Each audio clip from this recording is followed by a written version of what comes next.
This may come as a shock to some of you, but Immortal Empires is huge. A lot of moving pieces, a lot of changes, can be kind of hard to keep track of everything, and we've only just scratched the surface so far.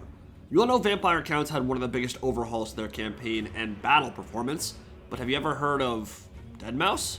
Today, it's ghosts and stuff as we try out, I wouldn't call it a doom stack really, more just a very thematic and fun army composition that I think you'll really enjoy. Kemmler in particular has a lot of tech and skill point investments that make it worth using. So we're going to try to kill as many bad guys as we can, or I guess good guys, and we'll head to the campaign map now. So I kind of just want to jump right into the action. I think we'll spend a little bit of time afterwards showing off exactly what techs and skill tree points you need to invest to make sure you get the most out of Cairn Wraiths, Hexwraiths, Mournguls, Mortis Engines, and Black Coaches. There's a lot going on, a lot of moving parts here, but I'm very excited because, one, I've always loved ghost armies, but in Warhammer 1 and Warhammer 2, well, barring the whole Crypt Horror, Death Star, Doomstack thing that was there for only a little bit of time, which is really the main reason why healing caps were even introduced in the first place, they were always kind of bad. But there's a lot of new stuff in Warhammer 3 and Immortal Empires that makes this army worth using, and even though I wouldn't call Mournguls or some of these units really like top tier or anything like that, I think they're going to be a lot of fun to play with. So let's jump into a battle with Wulfric the Wanderer and Norska, just to kind of give you a little bit of a taste of what to expect, and then we'll move deeper into the campaign and see what kind of trouble we can get into. I think we're going to call this Kemmler's Nighthaunt. It can't get a whole lot spookier. There are really two important elements that push this army past meme tier and into the realm of general viability. Barrier from the tech Spirit Shackles, which gives them all Protoss overshields, and increased healing cap. Ghosts are less susceptible to magic attacks than they were in Game 2, because they're less reliant on their physical resist, and they have more base HP now, but that also made them arguably weaker against non-magical units, when they went from like 75 to 55 resist. So Barrier and better synergy with healing more than makes up for that, I think, and I've been having a blast with this build because it can be pretty micro-intensive if you want to make use of all their new traits. Devastating Flanker for Race, Barrier for the Mournguls, a lot of cycle charging, a lot of repositioning, although I think this battle might be more of a face mash Death Star style, at least with the main body of the army. We can do a lot of flanking with the Hexwraiths, and I will say Devastating Flanker on these bad boys is hella fun. Super powerful. Basically get your Cairn Wraiths and your Mournguls blob pinning down the enemy force, hit them from the rear with all this terror, bonus versus infantry, and Devastating Flanker, and their charge bonus will get up to around 60, which normally Wraiths don't have amazing charge bonus. They do now when they get double the charge coming in from the flank or rear, and yeah, on impact they can do a lot for you. Not sure that's going to happen right now, we don't have the anvil yet, but very soon we will, and this is how you make use of Barrier too, right? You don't need to stay in melee. If they're starting to take damage, pull them out. One thing I do need to be wary of, though, there's currently a bit of a bug going on with Marauder Cav, specifically throwing axes and jabs, and it's much worse on the throwing axes. They can all throw while in melee, so you can actually charge them into, say, a Footlord and kill them in like 5 volleys, because they'll be shooting from point-blank range, and all of those throwing axes will hit, which is very painful, of course, and that means that if we tie them down with Dragon Princes, or in this case, Hexwraiths, well, they're probably going to rout pretty quick because they're not good in melee, but they're getting point-blank volleys and dealing a lot of damage, so that's particularly scary for single entities, who aren't going to have to worry about losing models, but will all be taking the brunt of all that damage. They won't be getting any overkill sent their way, so Vampire Hearse is going to have to be pretty cognizant of that. Mortis Engines especially, for sure, because they want to be right in the thick of the action. Mortis draining everything. Look at the cloud effects on those Mournguls. That looks so cool. I think there's no question we're gonna get a little bit of blobby here. I'll try to avoid it too much, but yeah, like right there, that's a little bit overkill.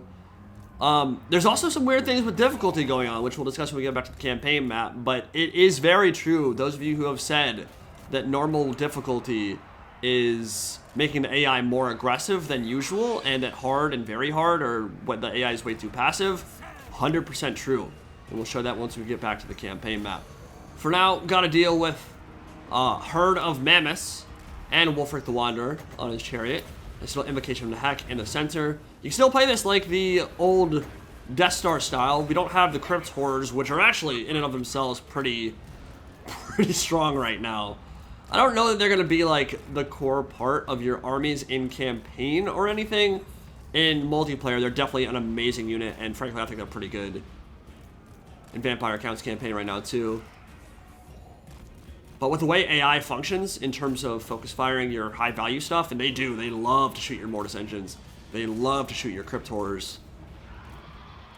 It does make them a bit more of a target, and that is their hard counter, naturally. So yeah, we're going to look real strong in the center, get some raised dead down, tie up some of those throwing axes in melee if we can. Plot Krell somewhere. Not too much important stuff for him to kill. I mean, this army is mostly Marauders, and those mammoths melted in seconds. Get the Hexwraiths out. Norse has gotten very wide here, so getting full-on flanks has not been... I haven't been able to utilize the Devastating Flanker to its fullest yet. Those Mortises are putting in some work. I'll need to get Kemmler out if I want to actually put zombies there. Yeah, let's have them go around. Mournguls are breaking through. They're very squishy, but with their high weapon strength and bonus versus infantry, they're kind of functioning a lot like the Gorgers from... Oh, there's the... That's what I'm talking about. So yeah, if you're wondering why my black coach is absolutely shish kebabbed right now, that is what just happened. Charged into melee with throwing axes, which I don't think was intentional. I didn't mean to do that. But they were all shooting at point blank range and almost killed it. So have to be very careful when going up against Norska or Chaos, especially if they have those throwing axe units, because point blank volleys from all those AP projectiles hurts a lot. And they're not supposed to be throwing while in melee. That is definitely a bug.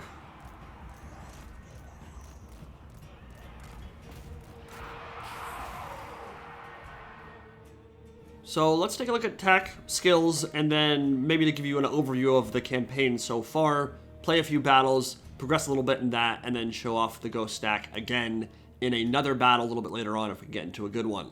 So Kemmler's skill tree has been almost entirely reworked. He has a lot of really cool stuff on his skill tree right now. Big one, of course, is making Krell get armor sundering and like doubling his stats, and Krell no longer degenerates, which is awesome. Perpetual regeneration for Gold Chevron, Cairn Wraiths, and Hexwraiths. It gives them healing. It will make them weak to flame, but that healing will stack with Corpse Carts and Mortis Engines and, of course, Invocation of Heck and all that. So giving them self-sustain in melee alongside the barrier is awesome. Devastating Flanker and bonus versus infantry for Cairn Wraiths and Hexwraiths, also really good. Then you stack that up with... You could go Crypt Horrors if you wanted, but I'm going Mournguls here because they're the new kids on the block, and that's a really powerful, potent combination for chopping through infantry. Lots of terror, too. Lord of the Scourge, Thrall Master, all that. And then we got melee attack and spell resist for those units as well. So, yes, on Kemmler's red tree, there are ways to buff Mournguls, which is why they are in our army. Legions of the Dead for melee attack, and then you can get weapon strength for your Hexwraiths.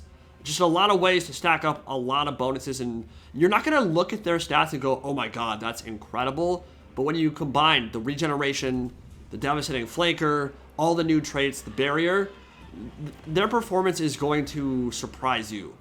So let's take a look at the technology now. Barrier, Spirit Shackles, this is the big one. This is what essentially we rushed to make this work. Plus 500 barrier hit points. You want to use them more like shock infantry, like Zweihanders. Cycle charge them, pull them in and out of combat when you can to make use of that barrier. But of course, if the healing is outstripping the damage they're already taking in CQB, then it's irrelevant. You don't need to worry about regenerating the barrier because their healing is already going to keep them topped off. So this is one of my favorite things about Immortal Empires. I really love these techs and skill trees that are conducive to making an army that you wouldn't normally want to play with, and then making that army strong. Something thematic, something that makes sense for the lord that is controlling them. And in this case, the Barrow Whites, Kemmler has always been about his whites, and I think he's a logical choice for a Cairn Wraith and Hexwraith build, even from just a lore perspective. But then you get in game and see all these ways to make these units that maybe weren't so great in Warhammer 1 and Warhammer 2 a lot more effective now. This build definitely has some weaknesses, don't get me wrong. You run into Flaming Sword of Ruin, something like that, you're going to be in for a rough time, especially if you've got gold chevron Cairn Wraiths that have that perpetual regeneration. But I'm not too worried about the AI making use of that, and I think we're going to be able to roll through a lot of AI hordes this way. But in the south, we've got some issues, because Carcassonne and the Fae Enchantress are on our doorstep. We have another army that was actually left over from my confederation with Mousillon. I didn't actually build this stack. I did supplement them with the Devils of Schwarzhof and Vargeist to help deal with Bretonnia. They help a lot in killing armored cavalry, charging in from behind and all that. But we've got some important battles to fight down here, and the Fae, with her Mortis train, could be a bit of an issue, so gotta deal with those Grail Knights, gotta deal with the Questing Knights, and bust on through. So if you've been wondering about difficulty in Immortal Empires, and you have noticed that on hard or very hard or legendary, that the AI is very passive and never fights you on the open plane, I can actually recommend playing on normal for now. Now, I don't normally play any of my campaigns on normal difficulty, but I tried it for this one because I wanted to see if people's initial impressions were proving correct, and it is very much true. Normal difficulty AI will engage you quite a bit more than they will on hard or very hard, and I think a lot of it has to do with auto-resolve calculations. That on hard and very hard, the AI is like, oh, I can't beat this army, so I will never ever even think about fighting you. I'm going to hide in my settlement and then become very passive. Do need some skellies in the back line here, tie up some of these archers, because they're going to try to focus fire down my Mortis Engine and Crypt Horrors if I don't do this. But yeah, at least for me, I think that makes for... you've already seen it in the Nakai the Wanderer campaign, for instance. That was on very hard, and I wasn't really facing any challenge whatsoever. I wasn't able to fight many open field land battles, and that just makes for like a worse experience overall. Mortis Engine is way too far forward. Gotta back that up before it gets focus fired into oblivion. Woohoo! Dude, Wire Peasant Archer is literally the scariest unit in the game, man. Absolutely terrifying. So, something to keep in mind, guys. If you are enjoying Immortal Empires, but you're having some... God, please stop shooting me.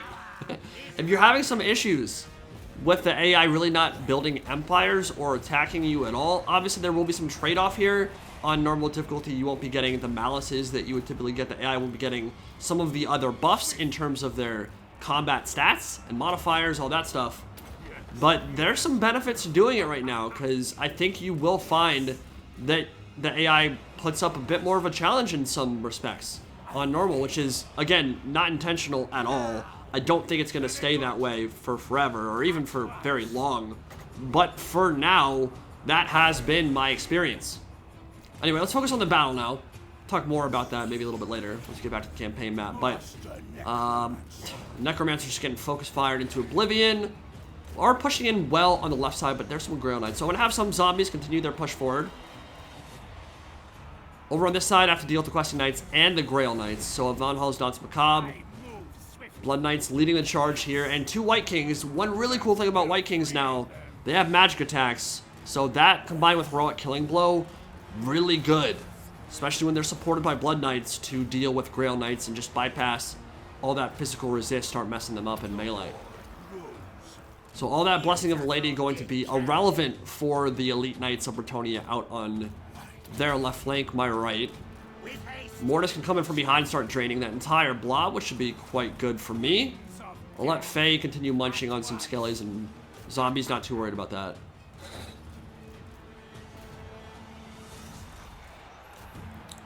And the Grave Guard with great weapons, with their armor piercing and magic attacks now, will also be a decent tool for killing Grail Knights as well. Don't really want them to get charged, obviously, but if I can prevent that. You guys actually doing an okay job with the Cav. They're not just fully committing and throwing them in until they die. There has been at least a little bit of psycho-charging from them here. And I could go for a Corpse Cart on my Necromancer, but really I think the Hellsteed's just better, especially against these range-heavy Bretonnian stacks. For now, I think sticking on the Hellsteeds is just a better idea, because those zombies just take an immense load off my shoulders in terms of forcing those archers backwards and preventing them from focus firing down my Mortis. So let's get a Von Halls on the Grave Guard. Should help them trade into the Cav a lot better. And now we're free on this side to deal with some of the Questing Knights. I'll bring the Devils of Schwarzhofen back to deal with these Grails, tie them up so they can't keep psycho charging with zombies. Crypt Horrors are killing the game with their percentage-based healing now. And they can get hunger from the tech tree too, so I think they get regen and hunger stacked together. And then you combine that with Mortis effects and Corpse Cart, Unholy Lodestone healing, and you've got 4 or 5 different sources. It basically makes them unkillable as long as they're not being focus fired by peasant archers. And I love seeing the outpost system at work too. Pretty thematic, honestly, to see Bretonnians, well, to an extent anyway. Yeah, for the Fae, having like some Wood Elf allies, a little bit of that makes sense, right? Like having some Treekin come out of the woods to help defend the homeland against an undead horde. Making use of that for sure is pretty cool. Fae is just going to continue being tied up. I don't want to get too blobbed up around her because her Mist the Lady will mess me up pretty bad. So I'll just focus on the periphery, kill everything else. And then once the Treekin and Fae are isolated and left alone, it should be Mass Route City pretty soon, I think. Yeah, the zombies are doing a great job of preventing those peasants from firing in. That is the scary thing. It only takes like 1 unit of peasant archers that you're not paying attention to, and I'll just straight up kill a Mortis engine if you're not watching. One more zombie. Grant me them boons, daddy. The White Kings can go beat the hell out of the Fae. Pop out her killing blows. And she should not last very long. Let those Vargeist dive into the rear. And that should be the first of probably many armies killed from the Fae Enchantress. Problem with Mournguls is they've dragged me into like a million different wars. I made a defensive and then military alliance with them a little bit earlier. Because apparently now, you want to ally with anyone you want to confederate. And basically, if you get close in that like -4 to -7 range, if you then hit them with a threaten, they will almost always confederate then, which is good. The downside being that if you're in a defensive alliance with a faction like Mournguls, you get a lot of Wood Elves and Bretonnians declaring war on you at the exact same time. And I'm also at war with Norska, and I'm also at war with Be'lakor, so I'm pretty much surrounded by dudes who hate me right now. And realistically, we're probably going to run into some Wood Elf stacks here soon too. Nice little overcast invocation to hack to heal them back up. And yes, indeed, we do have Wood Elf armies to deal with now. Torgavan came out of the woodwork, to come kill me. And it's only like a few turns after that Carcassonne battle. But that's a scary stack. That's a lot of Azrael Spear War Dancers, Way Watchers, and a whole lot of Focus Fire. So the Mortis Engine could die instantly if it gets in the wrong spot. Same with the Devils of Schwarzhofen, same with the Blood Knights. So we're going to have to approach this carefully. I don't know if this will be an underway forest route battle or not. It probably will. Yeah, World Roots Terrain. Yikes. Yeah, not a lot of room to maneuver here, right? Like, I can't really go around. Which could be potentially problematic if the Way Watchers are able to sit back there and just shoot into me. So, I'll just engage in the center. I'm going to keep the Crypt Horrors and the Mortis Engine back for now, so they don't take the brunt of a million volleys from all those Glade Guard. Devils of Schwarzhofen and the Lord will kind of hug the tree line on the edge of the map and try to fly over, get some raised dead in the back line to get those archers moving and prevent them from firing. And then maybe we could sniff out the back line. I don't know where the Way Watchers are, so the Dire Wolves might need to go in first and try to figure out where exactly they are. And then the Blood Knights and the White King can follow it up. There are the Way Watchers, okay. Yeah, on the right flank. So the Hounds can go in and sniff them out and get them moving anyway. Devils and the Lord move up on that side. Just don't get destroyed.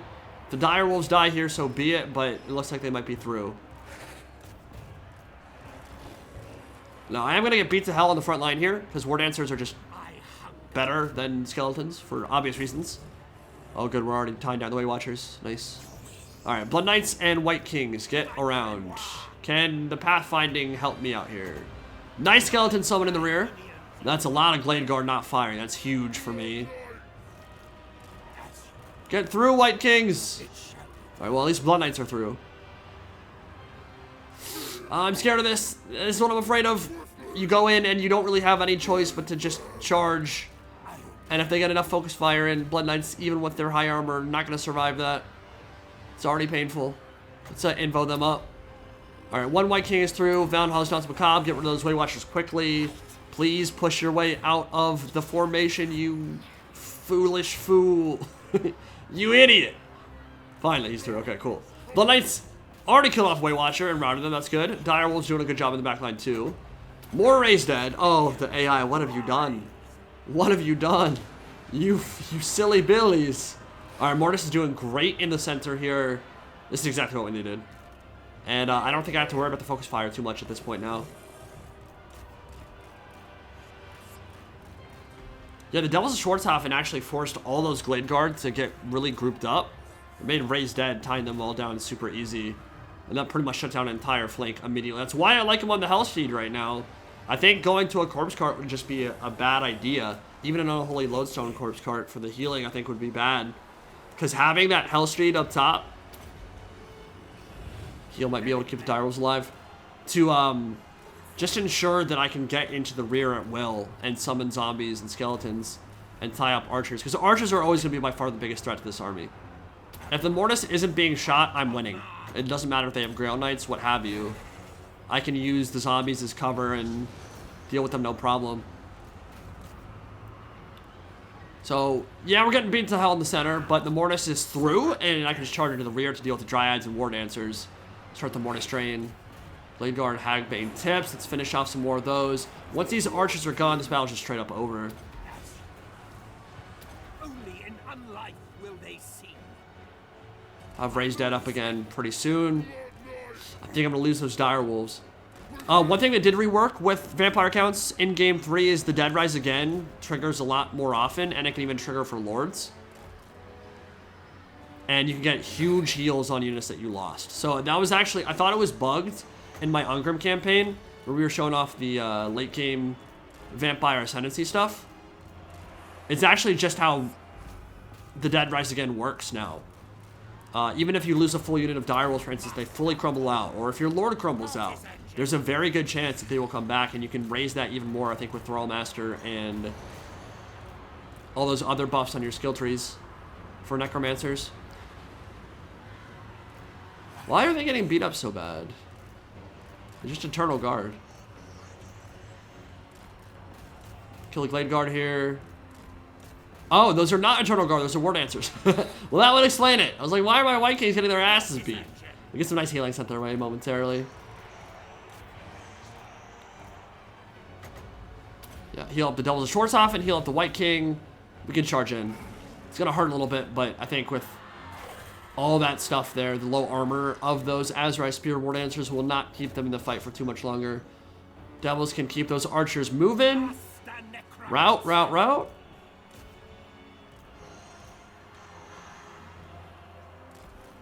Maybe I'll just pull out.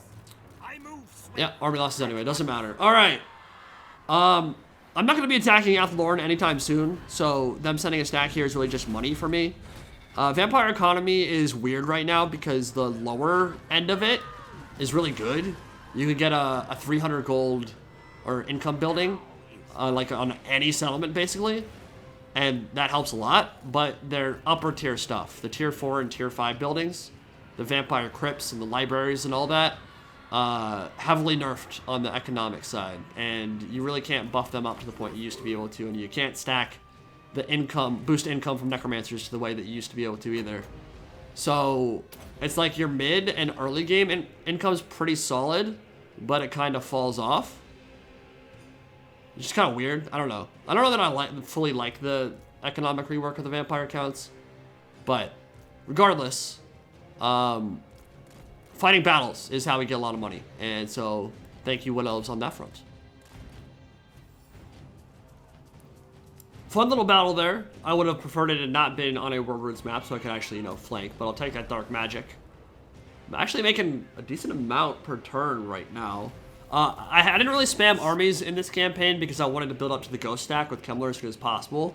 Normally you'd want to have a lot more stacks than I have right now. I think this is only my third, yeah, this is my third army. I have one defending the home front, Kemmler up north, moving towards Altdorf. after we took Marienburg and all that. But we can finish off Torgavon, get some more money from them. What do we want here? Yeah, Thrall Master would be pretty good. I actually haven't been investing as much in the magic tree side of it either. Wind of Death is not quite the force that it used to be, so I think rushing through that isn't necessarily the right call anyway. Yeah, I can just auto-resolve that. I don't really care. Lose some zombies, oh no. Another 1200 dark magic, yeah. Yeah, looking pretty good. Okay, so I will have to retreat, I think, with this stack, because we're not going to get replenishment near Carcassonne in Bretonnian territory. So we'll back up. Let the raised dead stuff go to work for me.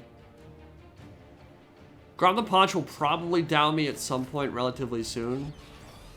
Pretty much everyone on my eastern border has. I'm at war with all of Athaloran, at war with, well, it was all of Bretonnia, but Aquitaine and all these other forces got murdered. So they don't exist anymore. But we still have some work to do against the Fae, and probably against Grab the Paunch soon as well.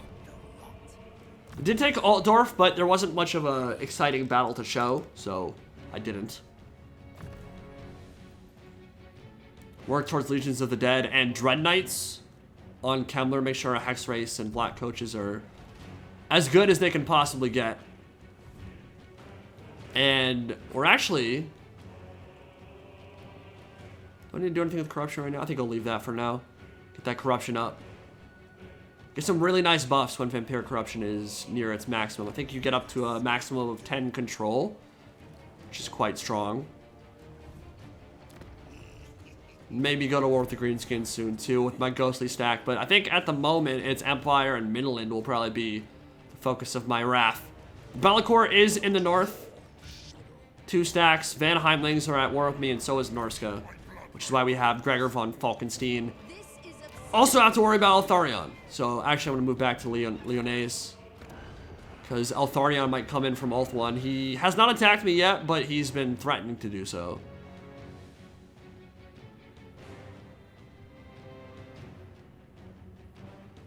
And we're getting pretty close to level 5 in Corone too.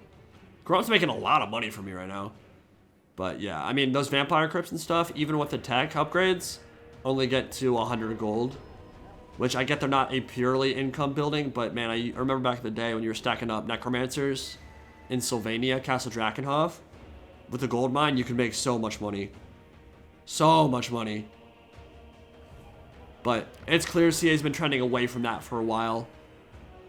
Ooh. Castle Drakenfell's library. Yeah, let's build that. I've been wanting to build that for a while. Yeah, I mean, we saw it with Slaves, with Dark Elves, and a lot of the other features. They just don't want to make these passive hero stacking for income things be a thing, which makes some sense, but it was fun back in the day. It definitely was. Important little housekeeping issue. I've been working on the Necrarch Bloodline and upkeep minus 10% for all armies. I think the Necrarch Bloodline probably has the best 3 set of buffs overall. I'd be curious if other people disagree with that. I mean, like, so Von Karstein one's pretty good for the first 2. I don't like the Levy crossbows at all. But Necrarch has more wins of magic, way better research rate, and then upkeep reduction. Like, that's very good. So I felt like that was worth rushing. And our custody replenishment's already amazing anyway. We could get it better, and we will. Actually, if you beat the small victory condition, you even get plus 15% more. But I think that's capped at like 50%. So we'll probably go over that cap anyway. But Altdorf is under our command. Now we're going to need to look for a battle for our ghosts.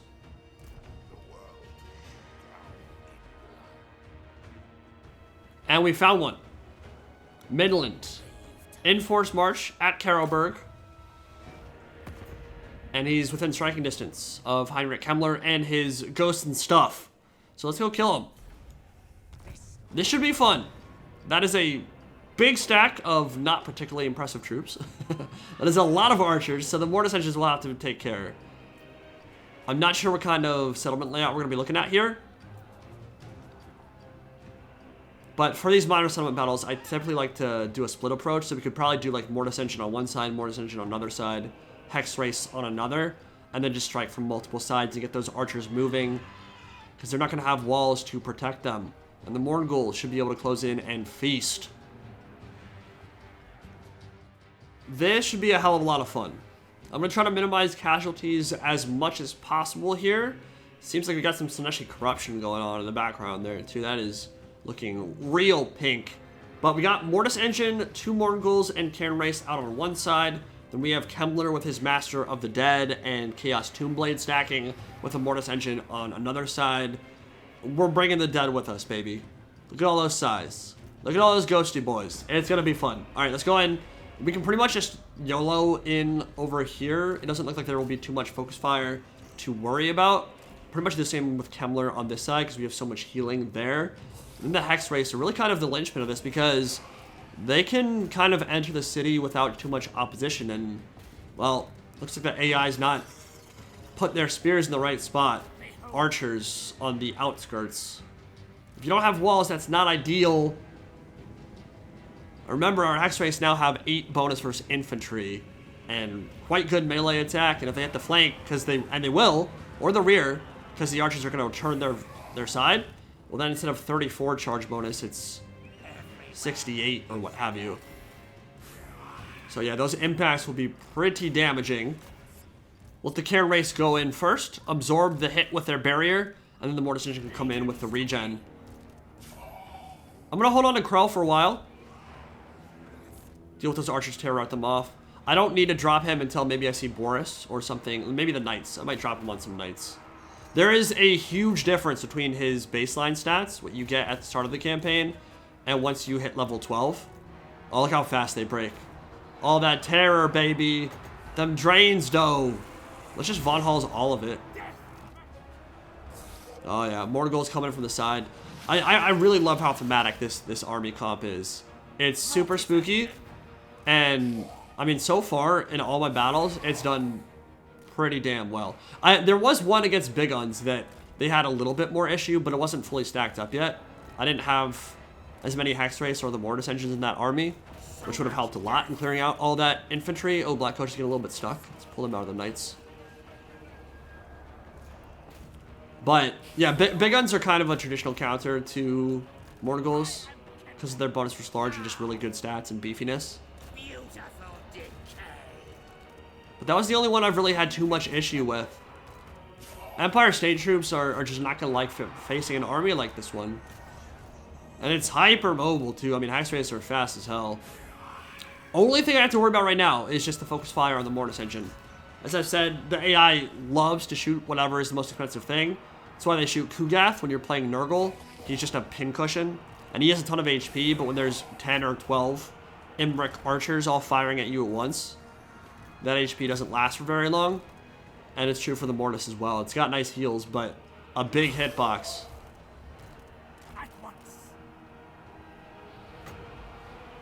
I don't need to drop Krell. I think we can actually just kind of force push our way through and cause a flanking rear penalty and probably just chain route those guys.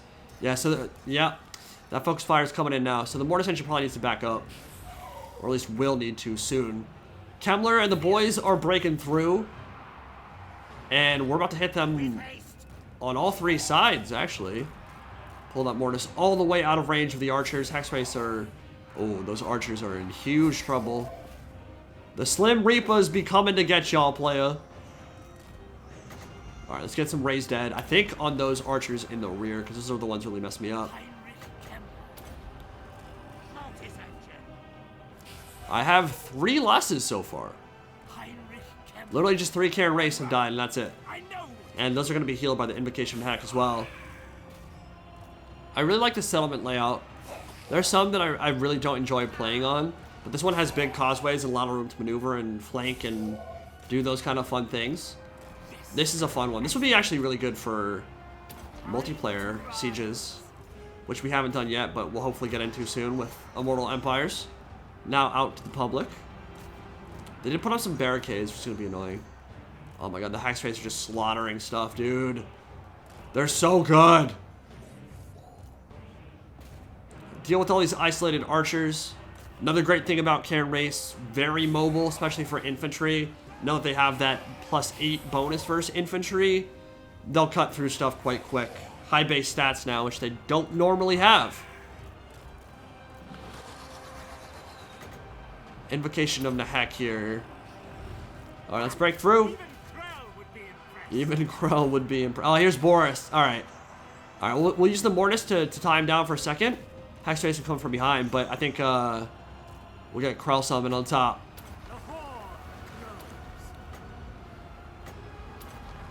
Throw some Raised Dead in there too. Von Hall's Dance Macabre on Krell. And I think Boris Todbringer's about to have a bad time.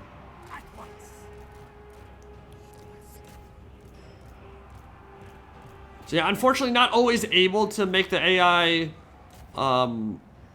cooperate in terms of feeding me like 3 or 4 armies at once to get a really epic battle. Obviously, I'd like to challenge this stack and see what its limits truly are.